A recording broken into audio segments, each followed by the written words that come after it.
Excella Education Study in USA assured scholarship. Contact 9881 సిద్ధం సభా ప్రాంగణంలో మన మంత్రివర్యులైనటువంటి విశ్వశ్రీ చరణ్ గారు మరియు తోపుదుర్తి ప్రకాష్ రెడ్డి గారు ఉన్నారు. సిద్ధం సభ ఏర్పాట్లు ఎంతవరకు వచ్చాయి, ఇది ఎలా కొనసాగుతుంది, మరియు రేపు జరగబోయే సిద్ధం సభలో ఉర్రూతలూగించేటువంటి వైసీపీ శ్రేణులు ఏ విధంగా చూస్తున్నారు, రేపటి దినం కోసం వేచి చూస్తున్నటువంటి రాప్తాడు ప్రజలు మరియు వైసీపీ శ్రేణులు దాని పట్ల ప్రకాష్ రెడ్డి గారు ఏమంటారు చూద్దాం. నమస్తే. ఈ సిద్ధం సభ ఏర్పాట్లు పూర్తయినాయి కదా, మీరే చూస్తూ ఉన్నారు. చాలా గొప్పగా జరుగుతూ ఉన్నాయి. వేలాది వాహనాల నిలుపుదలకు పార్కింగ్ స్లాట్లు, 15 పార్కింగ్ స్లాట్స్, అదేవిధంగా ఒక 100 బ్లాక్స్, ఇప్పుడు ప్రజలు రేపు వచ్చిన కార్యకర్తలు కూర్చొని 100 బ్లాక్స్ ఏర్పాటు చేయడం జరిగింది. మొత్తం హెలిప్యాడ్, మొత్తం barricading system, drinking water arrangements, అదేవిధంగా ఆహార భోజన సదుపాయాల ఏర్పాట్లు, మెడికల్ ఆఫీసర్స్ మరియు హెల్త్ రిక్వైర్మెంట్ ఉన్నటువంటి ప్రతి ఒక్క ఫెసిలిటీ కూడా అన్ని ఏర్పాట్లు చేశారు.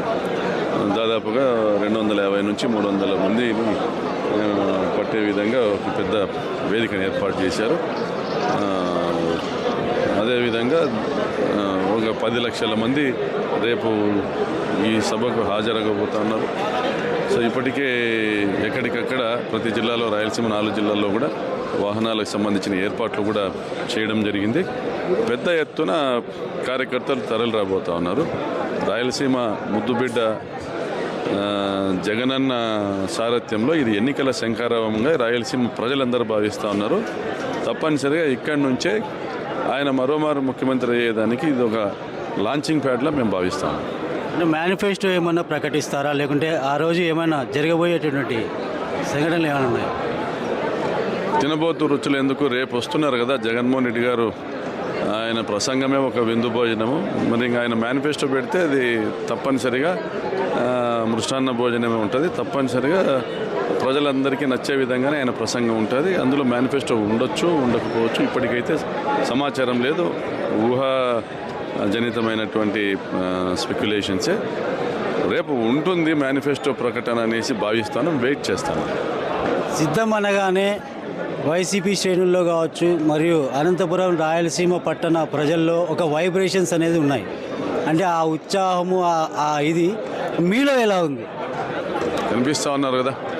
ఇప్పుడు ఇక్కడ ఉన్నటువంటి సందడి చూడండి.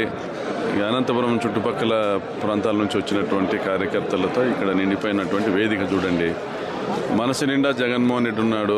రాయలసీమ ప్రాంత ప్రజలు జగన్మోహన్ రెడ్డిని ముఖ్యమంత్రిగా చేసుకోవాలని 10 ఏళ్ల పోరాటం చేసి గెలిపించుకున్నారు. ఈరోజు అనంతపురం జిల్లా రాజశేఖర రెడ్డి గారి ఆయన వదిలిపోయినటువంటి స్మృతులతో జీవిస్తూ ఉంది. ఈరోజు రాజశేఖర రెడ్డి కొడుకు పెద్ద ఎత్తున ఒక సభను ఏర్పాటు చేస్తూ ఉన్నాడు. రాయలసీమ జిల్లాల నుంచి వస్తూ ఉన్నారు. తప్పనిసరిగా అనంతపురం జిల్లా కావచ్చు, కడప జిల్లా కావచ్చు, కర్నూలు జిల్లా కావచ్చు, చిత్తూరు జిల్లా కావచ్చు, పెద్ద ఆయన రాజన్న